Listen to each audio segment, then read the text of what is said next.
오늘 하나님께서 우리에게 주신 말씀은 출애굽기 25장 31절에서 37절의 말씀입니다. 너는 순금으로 등잔대를 쳐 만들되 그 밑판과 줄기와 잔과 꽃받침과 꽃을 한 덩이로 연결하고 가지 6을 등잔대 곁에서 나오게 하되 다른 3가지는 이쪽으로 나오고 다른 3가지는 저쪽으로 나오게 하며 이쪽 가지에 살구꽃 형상의 잔 셋과 꽃받침과 꽃이 있게 하고 저쪽 가지에도 살구꽃 형상의 잔 셋과 꽃받침과 꽃이 있게 하여 등잔대에서 나온 가지 6을 갖게 할지며 등잔대 줄기에는 살구꽃 형상의 잔 넷과 꽃받침과 꽃이 있게 하고 등잔대에서 나온 가지 6을 위하여 꽃받침이 있게 하되 2가지 아래에 한 꽃받침이 있어 줄기와 연결하고 또 2가지 아래에 한 꽃받침이 있어 줄기와 연결하며 또 2가지 아래에 한 꽃받침이 있어 줄기와 연결하게 하고 그 꽃받침과 가지를 줄기와 연결하여 전부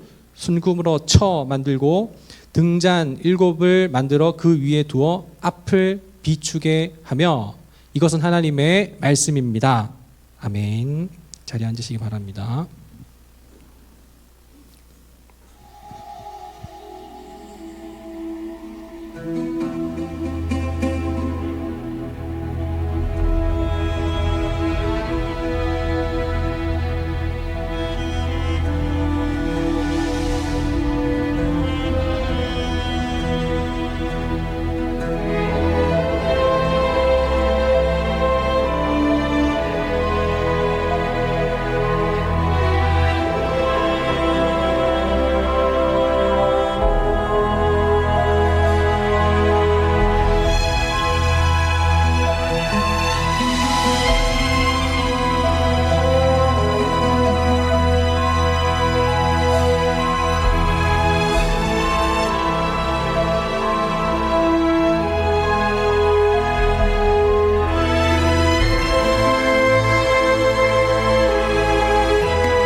네, 딱 2분이 지났고요.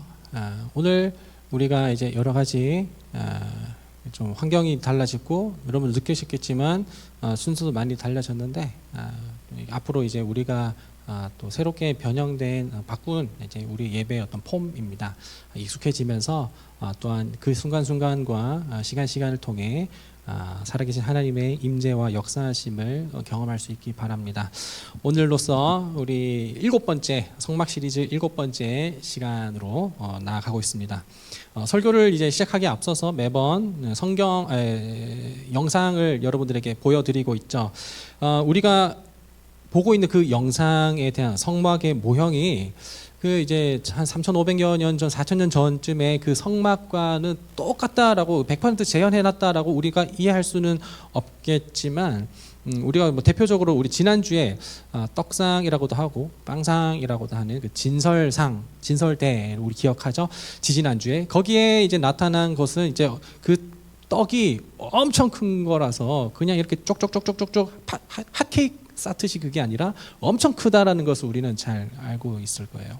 그러나 이제 대략적으로 크게 어떤 성막의 느낌은 그렇게 크게 다르지는 않을 겁니다.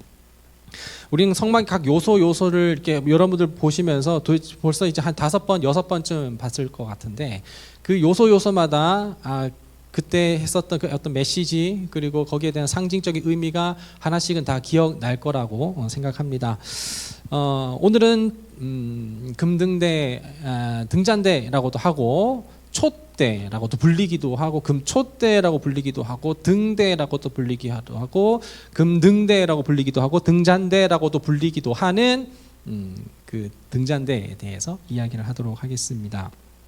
사실 뭐 촛대라고 불리기는 해요. 근데 이 촛대는 정확한 표현은 아닙니다. 왜냐하면 이 초를 그 불을 비추는 것은 여기에 기름을 담는 것이라 잔을 이제 상징하는 것이지 초를 태우는 것이 아니기 때문에 그래요. 그래서 촛대나 금촛대는 아니고 우리는 등대나 금등대 혹은 등잔대 앞에 금이라고 자꾸 붙이는 이유는 뭐냐면 성막 안에 있는 이제 기구들은 전부 다 성 밖에 있는 것들은 전부 다 어떤 금속으로 만들었나요? 물질로 만들었나요?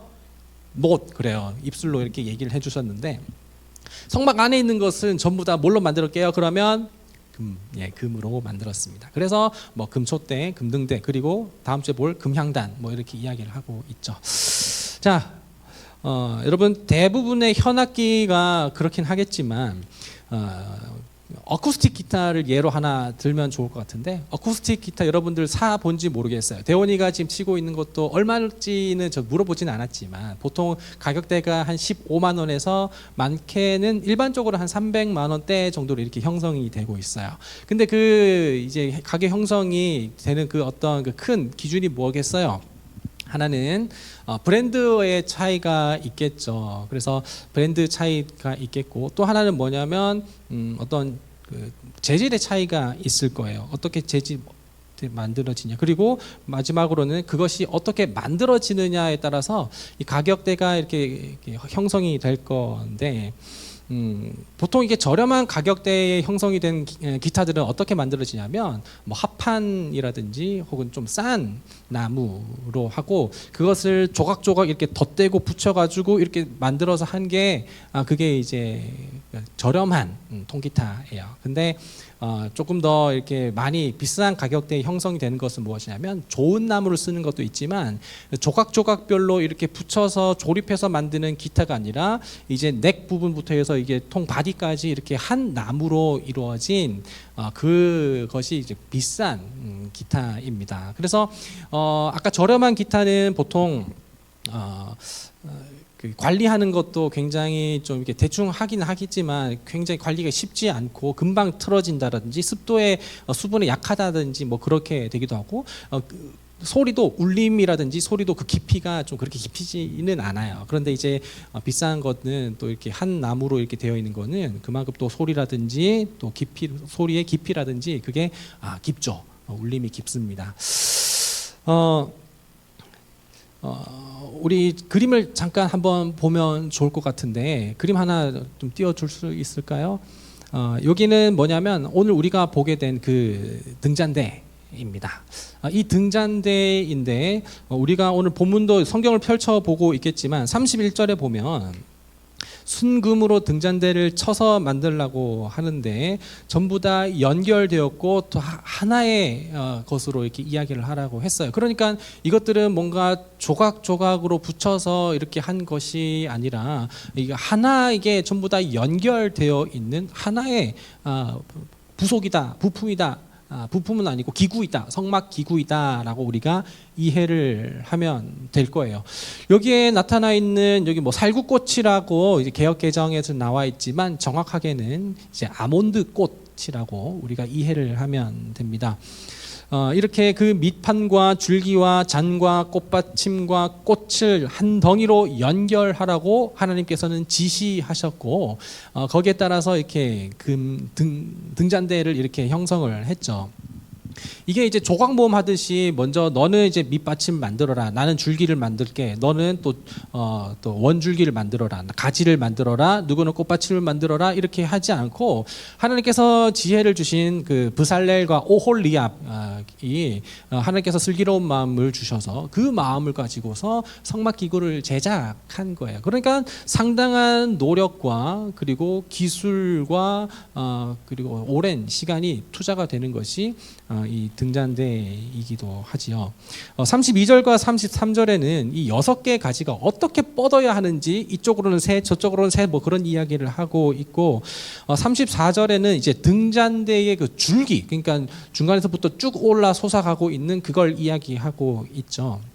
이렇게 해서 쭉쭉쭉쭉 만들다 보면 우리가 이제 구글이나 거기에 쳐보면 등잔대 모습이 제각각이긴 하지만 크게는 이 형상과 모형에서 크게 달라지지는 않습니다.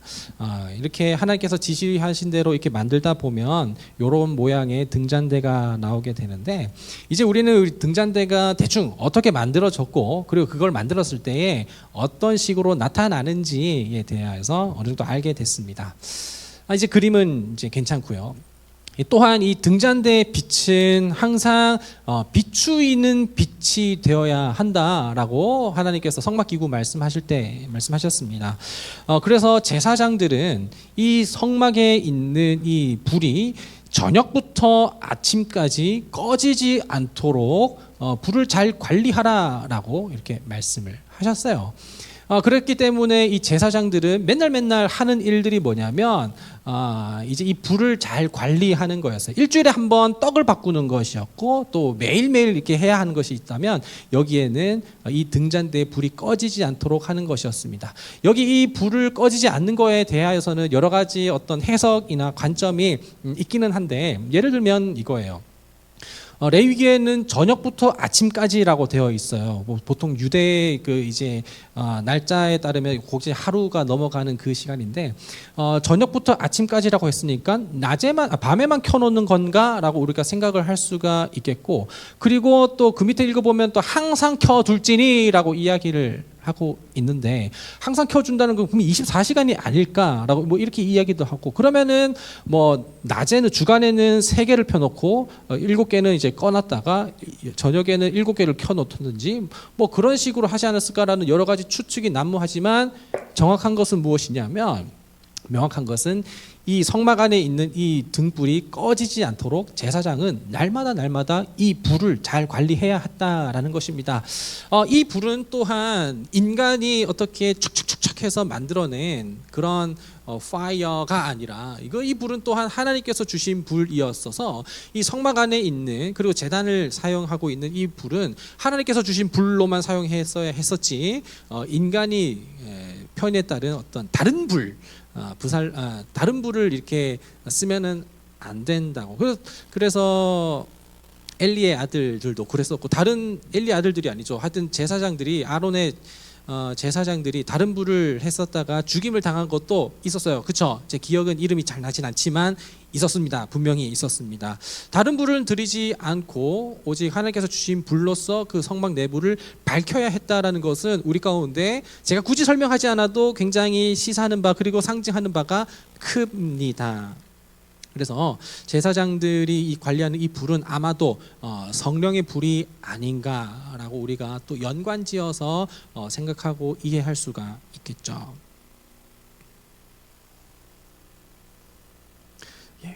이번 시리즈를 시작하면서 이제 한결같이 제가 강조하고 있는 것이 무엇이냐면, 이 성막의 모든 요소가 누구를 가리키고 있다고 얘기를 했죠? 말해요. 좁으니까 여러분들이 이야기가 더 잘 들려서 저는 개인적으로 좋습니다. 자, 이 성막의 모든 기구들이라든지 그리고 어떤 장소라든지 그런 것들은 전부 다 오실 메시아 그리스도를 예표하고 있다고 이야기를 했습니다.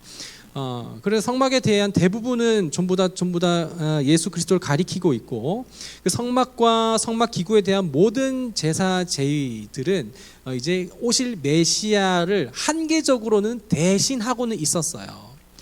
그러나 이 모든 것이 계속해서 제사를 예를 들어보면 반복된 제사였지만, 그렇지만 예수 그리스도께서는 단번에 제사를 통해서 모든 것을 이루셨다라는 것을 단편적인 예로 들 수가 있을 것 같은데, 어쨌거나 이 성막에 있는 모든 것들은 오실 메시아를 계속해서 가리키고 있고 예표하고 있고, 그 성막 내부에서 그 제의 제도를 하고 있었던 제사장들은 그것이 계속해서 전통적으로 내려오게 됐을 때 이것이 나중에는 훗날 그리스도로 대치된다라는 것을 피부로 와 닿았었을 거예요. 예수님 때의 제사장들은. 그렇죠. 믿지는 않았었지만. 그래서 이 성막에 있는 모든 기구들은 전부 다 하나님과의 관계 회복과 그리고 하나님 나라의 누림에 대한 그것을 위한 것이긴 했지만, 그것은 전부 다 어떤 제한적인 것이 있었고 그리고 한계가 있었던 것들은 다 사실입니다.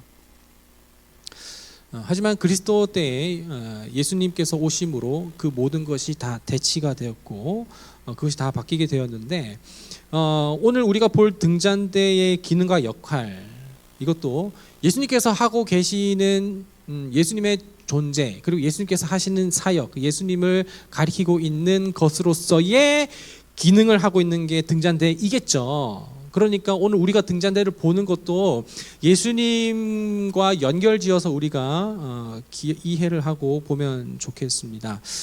등잔대에 있는 뭐 꽃받침이라든지 그리고 그 줄기가 둘로 연결되어 있고 총 6개이고 등잔대는 총 그래서 7개라는 것, 그리고 여기에 대해서 치수가 명확하지 않아서 이것은 뭐 한량 없는 하나님의 그리고 어떤 그 제한 없는 뭐 사역 뭐 그런 거에 대해서 생각을 할 수도 있겠고 뭐 나름대로 7개에 대한 해석이라든지 그리고 줄기가 둘씩 나와 있다라든지 여기에 대한 어떤 해석은 우리가 충분히 할 수는 있긴 하겠지만 성경에서 명확하게 꼬집어서 이야기를 하고 있는 부분이 아니라면 우리는 그냥 개인의 묵상 정도로만 하는 것으로 해두고 오늘은 거기서가 아닌 성경에서 명확하게 말하고 있는 이 등잔대로서의 역할을 한번 보려고 합니다. 우리가 성막의 기구들 한번 쭉쭉쭉쭉 보게 됐을 때 저도 이 성막 준비하면서 이렇게 여러 가지 책들을 보게 되지만 사실은 이 책 얘기하는 거 다르고 저 책 얘기하는 거 다르고 또 공통적으로 얘기하는 것도 있지만 상반된 뭐 그런 걸 얘기하는 것도 있어서 저는 좀 답답하기는 했었어요. 그러나 이것을 우리가 성막에 대한 기구들을 이해할 때 그것을 이러이러하니 이것은 오늘날 가운데 이렇겠구나라고 뭔가 알레고리적인 해석을 하는 것도 굉장히 위험하기 때문에 우리 좀 주의를 해야 합니다. 이 알레고리적인 해석이 뭐냐면 원숭이 엉덩이는 빨간 것은 사과, 사과는 맛있어서 맛있는 것은 사과, 바나나는 길어, 긴 것은 기차, 기차는 빠른 것은 비행기, 비행기는 높다라고 했었을 때 원숭이가 높다라는 그런 어떤 그 도출이 되는 것을 좀 조심하자라는 것을 이야기하고 있는 거예요. 우리가 이제 성전을 보고 성막을 보고 있는데 이 성막은 이후에 이제 솔로몬 때의 성전이 되고 이 성전은 이스라엘이 이제 통일왕국 시대 이후에 그 포로기 귀환 시대까지 이르러서 헤롯 때까지 성전이 몇 번 이렇게 세워지고 무너지고 그렇긴 합니다. 그러나 이게 이제 성전이 되는데 이 모든 성전이 결국에는 뭘로 다 바뀌게 되냐면 결국에는 이제 예수 그리스도로 바뀌게 되는 것이죠. 그래서 이제 다시 아까로 돌아오게 된다면 이 예수님께서 하신 그 빛이 과연 우리 가운데 어떤 것으로 다가오게 되겠느냐라는 것을 오늘 간단하게 좀 보도록 하겠습니다. 자, 여러분 기억하시겠지만 성막은 총 몇 겹으로 전부 다 덮여 있다고 얘기했었죠? 개만 들렸습니다. 몇 겹이죠? 네, 4겹. 다 알고 있잖아요, 그렇죠? 네, 4겹인데 첫 번째 겹에는 뭐였을까요? 정교하게 수놓은 휘장이었습니다. 그 정교하게 그룹은 케루비림이라고 했었죠. 그 천사라고 했었죠. 그 천사를 정교하게 수놓은 휘장이 이렇게 덮여 있었단 말이에요. 그리고 그 위에는 뭐였죠? 염소의 털이었습니다. 그죠? 염소의 털이었고 그 위에는 뭐였냐면 숫양의 가죽이었는데 그 숫양의 가죽이 붉게 물들인 숫양의 가죽이었어요. 자, 여기서 가죽 한 겹. 자, 그 위에 또 마지막 겹은 뭐였죠?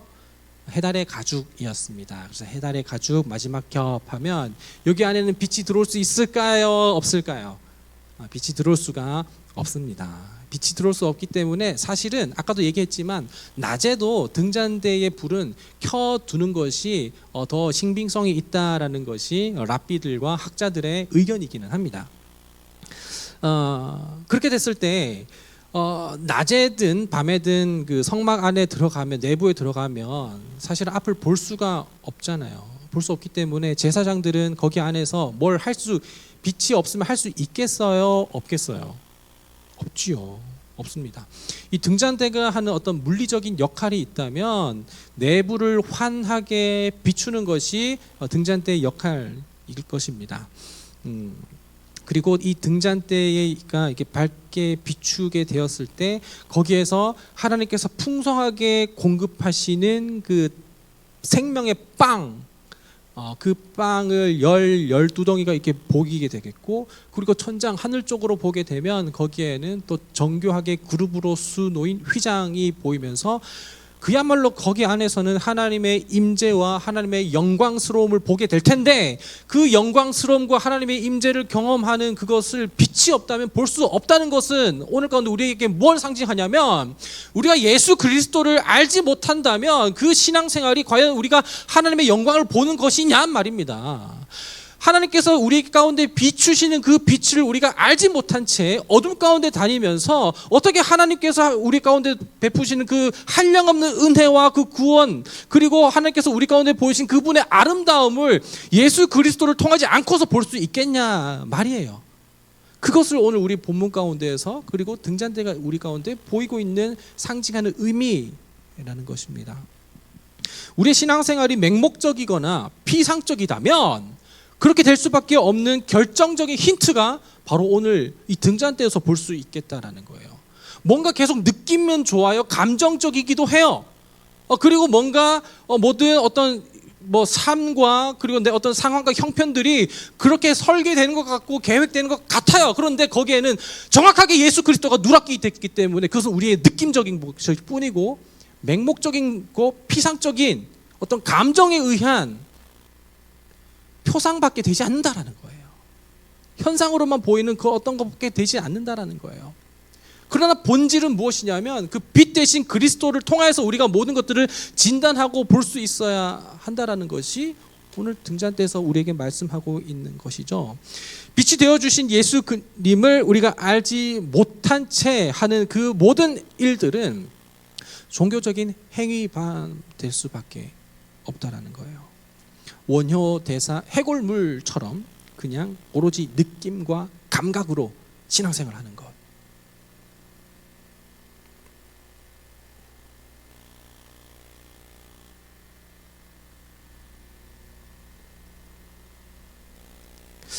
우리들의 느낌과 감각은 전부 다 관점이 다르고 시선이 다 다르기 때문에 주관적인 느낌과 해석, 관점, 이런 것들은 전부 다 우리에게 맹신에 빠지게 하고 혹은 광신에 이르게 합니다.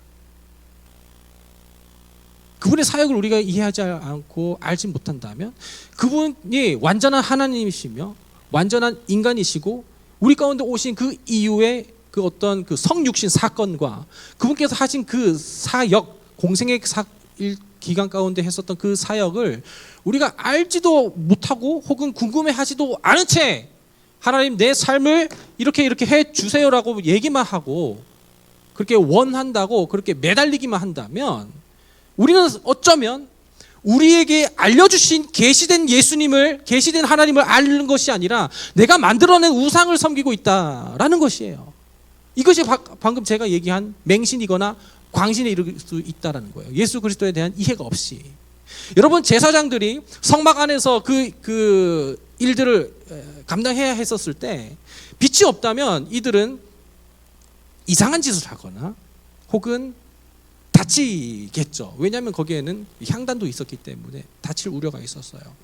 그리고 제대로 목적과 어떤 방향대로 그 제사장으로서의 그 직무를 수행하고 이행할 수가 없었음은 안에서 아무리 허우적거려도 그들이 움직이고 있지만 등잔대 없이는 그들이 뭘 하고 있는지도 모르고 그분의 영광도 모른 채 그냥 자기들이 멋대로 그렇게 제사장들이 직무를 이행한다는 것을 우리가 상상해 본다면 우리는 그리스도께서 비추는 우리 가운데 그 빛을 우리 가운데 비추지 않고서 어떻게 내가 하고 있는 이것이 하나님을 기쁘게 하는 것이라고 생각을 하는 것이고 내가 하는 이것이 하나님을 만족하게 하는 것이라고 우리가 생각할 수가 있겠냐 말입니다. 그리스도께서 우리 가운데 보여주신 그 빛을 우리 가운데 조명될 때 우리는 무엇보다도 내 색깔과 내 모습을 알 수 있습니다. 사실 이 이야기는 빛에 관한 이야기는 2년 전에 얘기를 한번 했었어요. 빛에 관해서 이야기를 했었을 때 여기에 있는 모든 그 조명을 다 내리면 우리는 의자 색깔이 무슨 색깔인지 모릅니다. 정확하게는 이 기계를 통해서 사진을 찍어보면 알겠지만 사진을 찍었을 때 빛이 없는 데에서 사진을 찍으면 거의 흑백으로 나와요. 채도가 상당히 낮은 사진이 나온다라는 것이죠. 그러나 그 빛을 비추면 그곳에 있는 그 색깔이 형형색색이 그제서야 나타나는 것은 우리는 스스로 발광할 수 없고 물체는 발광할 수 없는 빛에 반사되는 것이기 때문에 우리의 색깔을 온전히 제대로 알려면, 그리고 하나님께서 우리를 향한 그 어떤 계획이라든지 그 섭리를 우리가 알려면 우리가 발광하려고 노력을 하는 것이 아니라 그분께서 우리에게 비추신 그 빛을 통해서 내가 어떤 색인지를 확인하는 것이라고 2년 전에 이야기를 했었다는 거죠. 그 빛이 우리 가운데 비추이는 것을 우리가 보아야 한다는 거예요.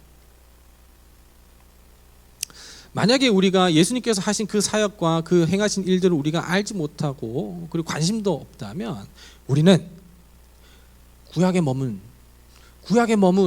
신앙생활을 할 수밖에 없습니다. 구약에서 하나님께서 무섭게 나타나신, 그리고 혹은 하나님께서 어떤 부자가 되게 하신 그 모든 것들을 그냥 고지고대로 받아들일 수밖에 없지만, 이 모든 것들은 전부 다 하나님께서, 예수님께서 십자가에서 다 완성시키시고 종료시키시거나 새롭게 시작된 사건들이에요. 거듭 이야기하지만 구약에서 나타난 그 어떤 여러 가지 일들, 그리고 하나님께서 우리를 복되게 하신 여자의 어떤 태를 닫는다라든지 태를 연다라든지 혹은 부자가 되게 한다라든지 혹은 이 모든 병이 낫는다라든지가 안타깝게도 신약 성경에서는 찾아볼 수가 없으면 우리 가운데 그 모든 복이 그리스도로 다 대체가 되고 완성이 됐기 때문에 이야기를 한다라는 거예요. 그 빛을 우리 가운데 보지 못한다면 우리는 어떻게 신앙생활을 제대로 건강하게 할 수 있겠냐 말입니다.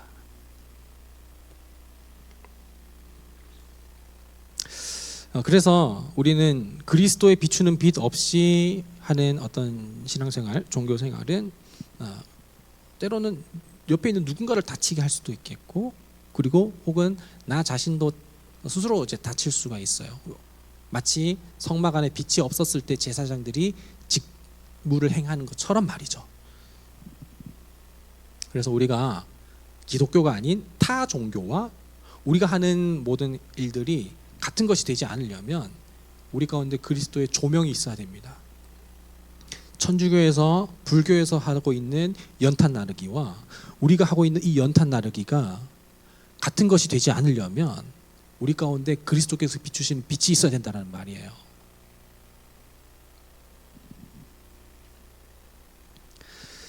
등잔대가 성막 내부를 밝히는 조명, 빛인 것을 이제 우리는 잘 알았습니다. 등잔대가 성막 내부를 밝히는 조명, 그 빛을 할 때 우리는 그 등잔대로서의 예수 그리스도를 우리는 조금 더 잘 이해할 수 있게 되었습니다.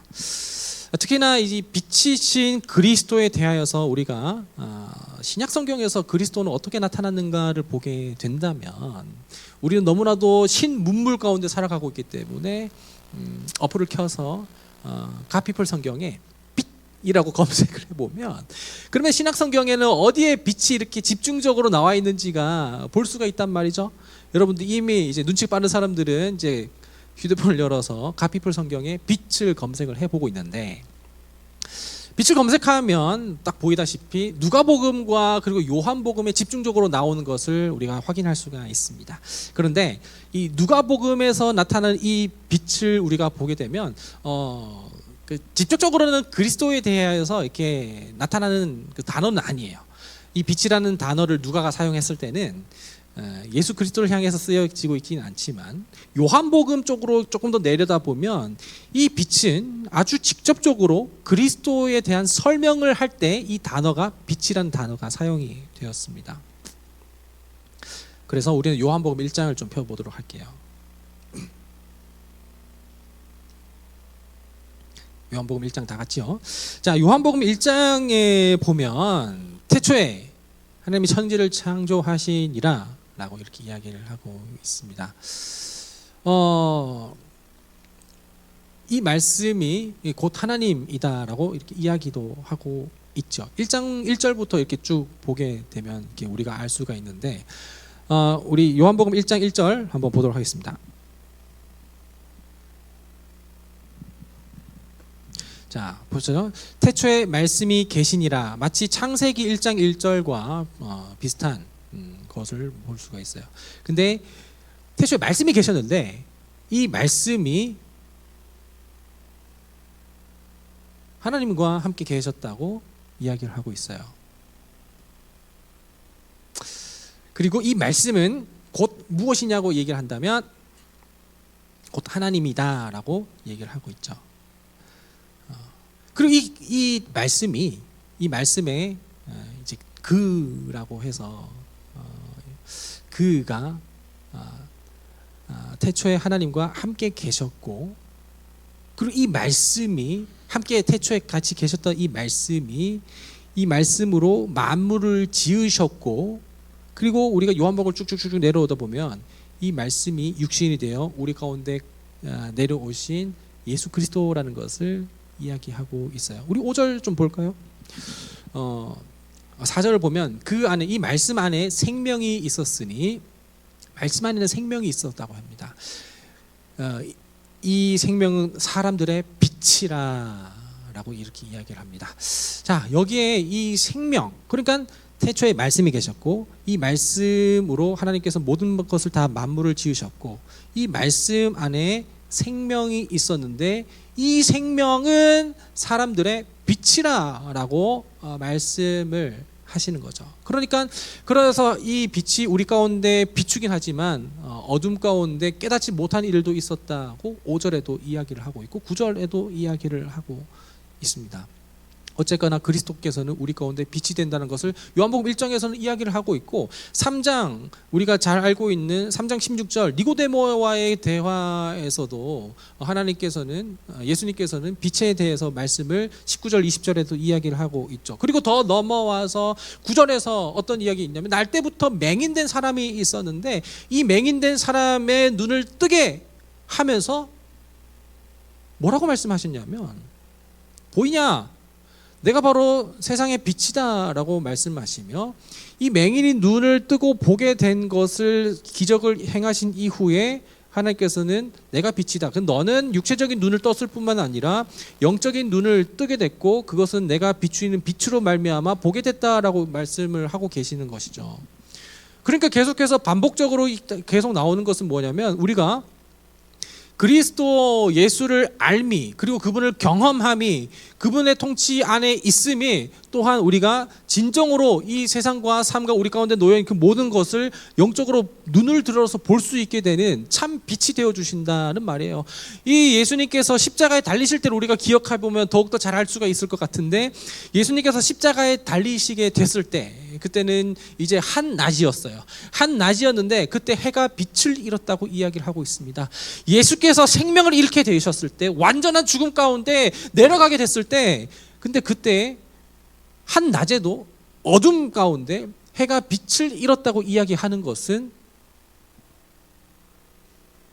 그분이 우리 가운데 참 빛이 되어 주셨다라는 것을 이야기하고 있는 것이죠.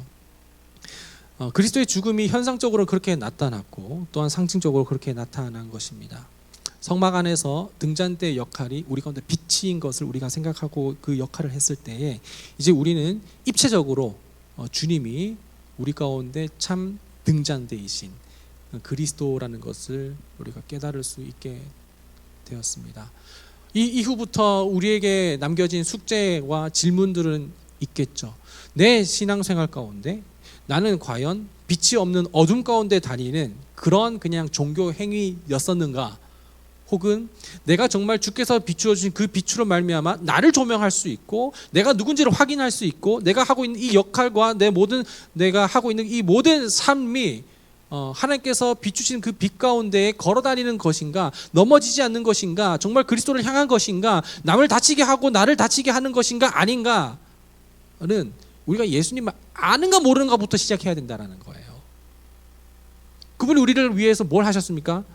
왜 오셨어요? 왜 성육신 하셨죠? 왜 우리 가운데 고난을 당하시고 우리 가운데 말씀을 주시고 다시 그분이 사망 가운데 내려가셨다가 왜 다시 사셔서 그분이 다시 승천하신 후에 왜 재림하시겠냐는 거예요. 이 모든 것에 대한 우리가 이해와 의미를 깨닫지 못하게 된다면 느낌적인 것으로는 우리 신앙생활에 반드시 한계가 있다는 겁니다. 그래서 우리는 저는 오늘 여러분들이 일주일 동안 살아갈 어떤 그 교훈이 되고 힘이 되는 메시지를 전하지는 않지만 사실 강단에서는 그리스도가 선포되고 증거되어야 되고 우리가 그 삶 가운데 예수님의 증인으로서 살아가는 삶이 우리 그리스도인의 삶이 되어야 된다면 나는 거기 처음에 있는 그 단계, 성막 안에서 나는 교회 안에서 살아가고 있지만 성막 안에서 내가 살아간다고 생각하지만 그러나 여전히 허둥허둥거리고 있고 자빠지고 있는 삶은 아닌지 그것을 다시 한번 내 영적인 모습을 진단하기 위해서는 그리스도가 누군지를 알아야 되고 그분을 경험해야 된다는 거예요. 그래서 우리는 더디지만 조금씩 그리스도에 대한 이해를 추구하고 그분을 경험하고 그분의 삶과 다스림과 통치 아래에 있는 것을 우리가 더 원하는 것이 삶의 가장 1순위가 되어야 할 것입니다. 제가 과거에 양육 때 나는 우선순위는 별로 좋아하지 않는다, 중심이라는 말 더 좋아한다라는 이야기를 했었어요. 왜냐하면 그 우선순위라는 말이 마치 예수님 어떤 신앙생활이 1등이 되고 그 다음에는 2등이 되고 뭔가 서열을 나열하는 것 같은 그런 느낌이라고 하지만 그것이 아니라 뭘 하든 전부 다 그리스도 중심, 뭘 하든 하나님 중심이라는 것을 우리가 그거 오히려 더 추구해야 하는 신앙의 형태라고 이야기를 했었는데 그 얘기와 지금 얘기는 다른 것은 우리가 신앙생활 할 때 가장 먼저 추구해야 되는 것은 하나님 내가 누군가요? 그리고 나는 앞으로 뭘 해야 되나요? 그리고 하나님 나는 앞으로 하나님께서 나를 위해서 뭘 하실 계획이신가요?를 궁금해하기보다 하나님이 누군지를 더 궁금해야 되는 게 그게 1순위라는 얘기예요. 그 1순위로서 우리가 그것을 먼저 풀어 헤치고 나서 그 다음 스텝을 이어가자라는 것입니다. 여전히 지난주도 그렇고 다음 주도 그렇고 그리스도에 대한 이야기뿐일 테지만 우리가 여기에서 신앙 기초를 제대로 단단하게 다지지 않는다면 앞으로 여러분들이 느낌과 감정과 감각에 의한 맹목적인 신앙생활을 할까 봐 두려워서 저는 오늘도 학문적인 이야기만 하는데 이후로는 성령의 의지, 성령의 임재 그리고 성령의 인도하심에 우리가 조금 더 의지하며 좀 나아가면 좋겠어요. 우리 함께 찬양을 하려고 하는데 예수 우리들의 밝은 빛이라는 찬양입니다. 이 찬양 우리 가운데 익숙할 텐데 이 찬양 부르며 오늘 우리 말씀을 기억하고 다시 한번 좀 나아가면 좋겠습니다.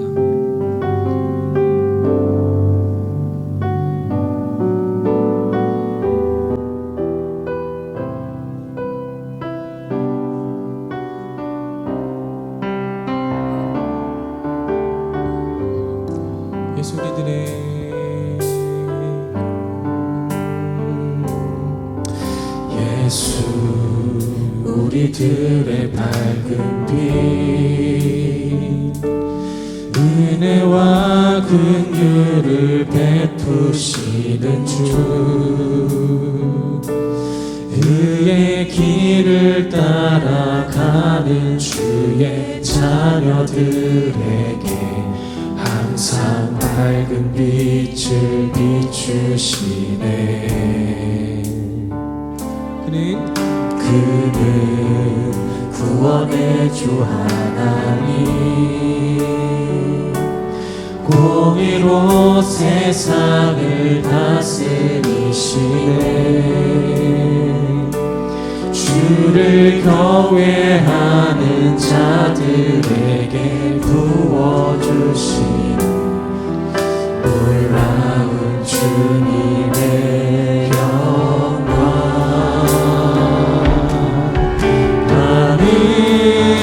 하늘에서 찬란하게 빛나는 주의 영광 이 땅에 오셨네.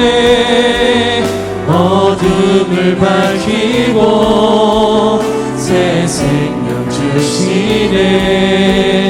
영원히 빛나는 나의 예수님 높이 영광과 찬양 받으실 그 이름 경배합니다. 슬픔을 거두고 내게 자유 주시네. 기쁨의 노래를 영원한 나의 빛 예수께. 우리 다시 한번 예수 우리들의 예수 우리들의 밝은 빛. 은혜와 긍휼을 베푸시는 주. 그의 길을 따라가는 주의 자녀들에게 항상 밝은 빛을 비추시네.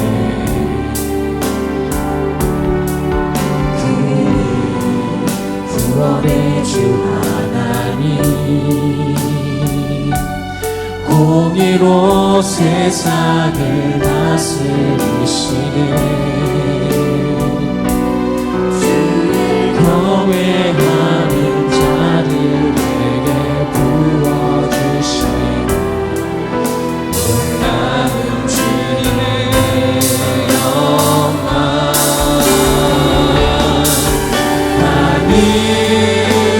하늘에서 찬란하게 빛나는 주의 영광. 이 땅에 오셨네.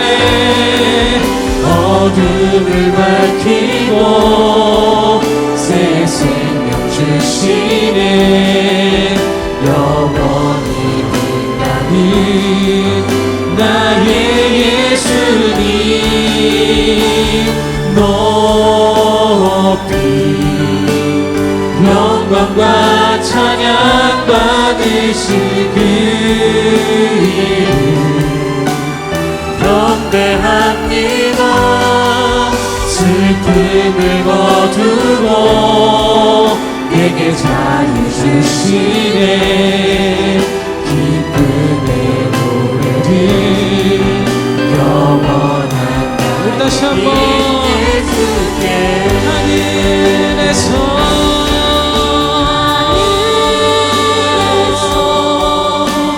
찬란하게 빛나는 주의 영광. 이 땅에 오셨네. 어둠을 밝히고 새 생명 주시네. 영원히 빛나는 나의 예수님 높이 영광과 찬양 받으실 그 이름 경배합니다. 슬픔을 거두고 내게 자유 주시네. 기쁨의 노래를 영원한 나의 빛 예수께.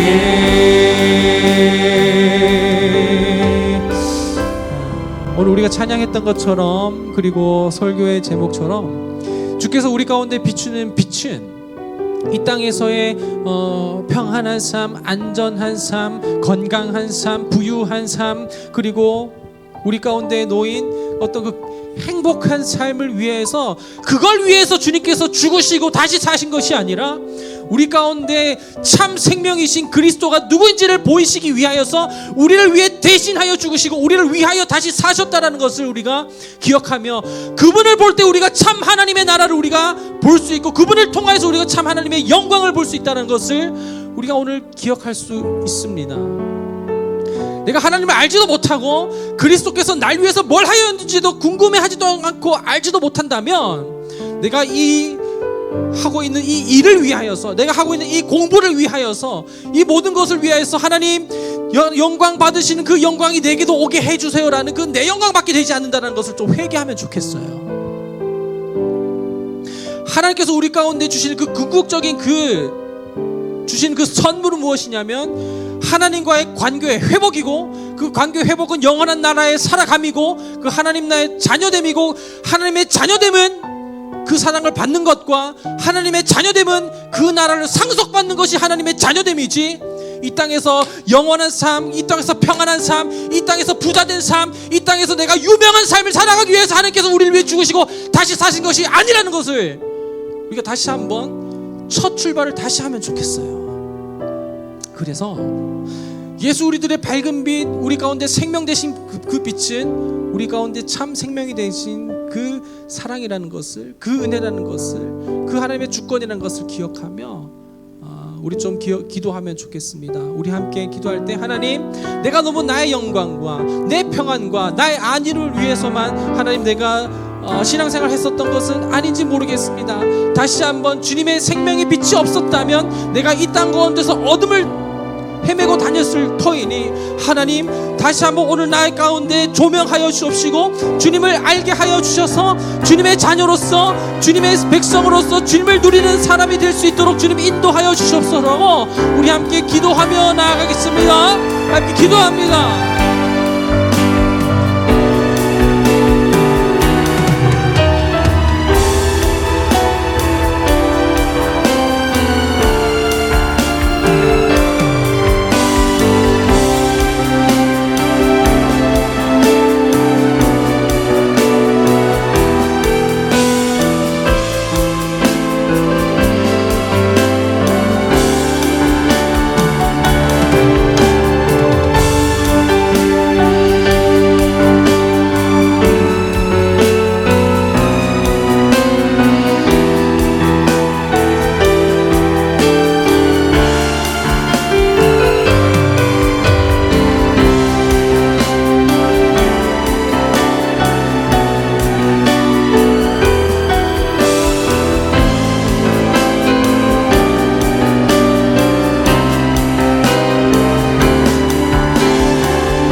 한 번 더 기도할 텐데 한 번 더 기도할 때 이렇게 좀 생각하면 좋겠어요.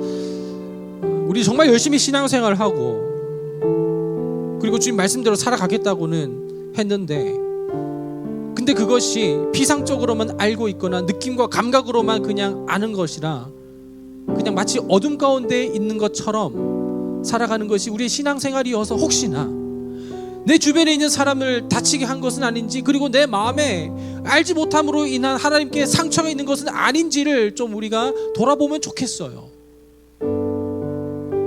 그리스도를 알지 못하면 성경을 제대로 우리가 이해할 수 없고 해석할 수도 없고 깨달을 수도 없는데 그 그리스도를 통하여서 우리가 깨닫고 해석함이 우리 삶 가운데에 정말 경험되어질 수 있다면 하나님 정말 그리스도를 더욱더 알아가기 원하고 주 안에서 내가 종교 행위가 아닌 신앙생활을 하기 원합니다. 나의 열심이 누군가를 다치게 한 것은 아닌지 나의 열심이 나의 자랑이 된 것은 아닌지 다시 한번 돌아봅니다. 어둠 가운데 다니지 않고 주께서 생명의 빛을 비추시는 그 빛으로 나아가 내가 하는 이 역할이 작고 보잘것없는 거라 할지라도 주님을 위한 것이 되게 하여 주시옵시고, 내가 하는 역할이 너무나도 무거운 것이라 할지라도 주님께서 다 담당하셨다는 것을 기억하며 겸손케 해달라고, 그렇게 조금 더 우리 한 번 더 기도하면 좋겠습니다. 우리 함께 기도하며 나가겠습니다.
하나님,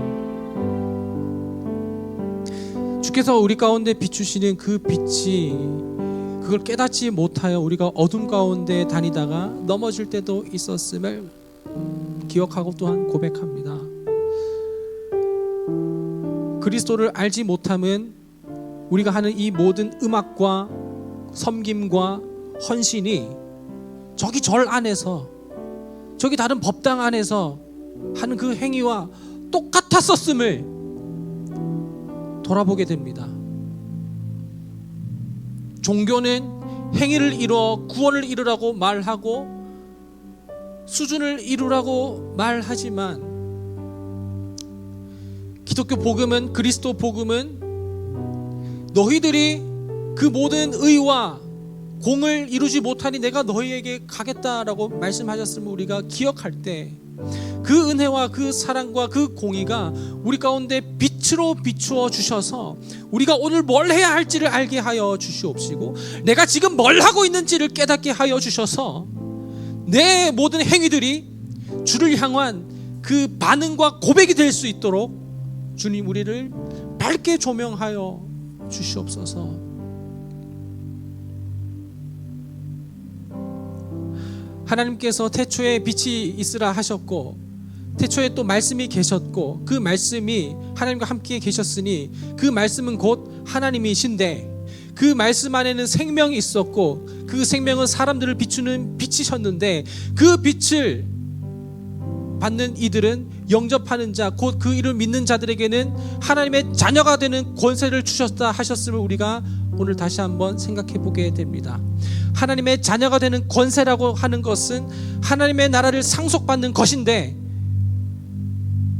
우리는 그냥 이 땅에서 내가 좀 괜찮은 사람이 되면 좋겠고, 내가 좀 더 나은 직장으로 취직하면 좋겠고, 지금 관계가 헝클어진 그 사람과 관계가 개선이 되면 좋겠다라는 예수님의 부재된 그 삶을 살아가는 우리의 모습을 다시 한번 회개하니 우리를 용서하여 주옵시고, 다시 한번 주님, 우리를 주님의 강력한 성령의 빛으로 비추어 주셔서 우리가 정말 건강한 신앙생활, 왜곡 없는 껍데기만 있는 신앙생활 하지 않게 우리를 비춰 주시옵소서.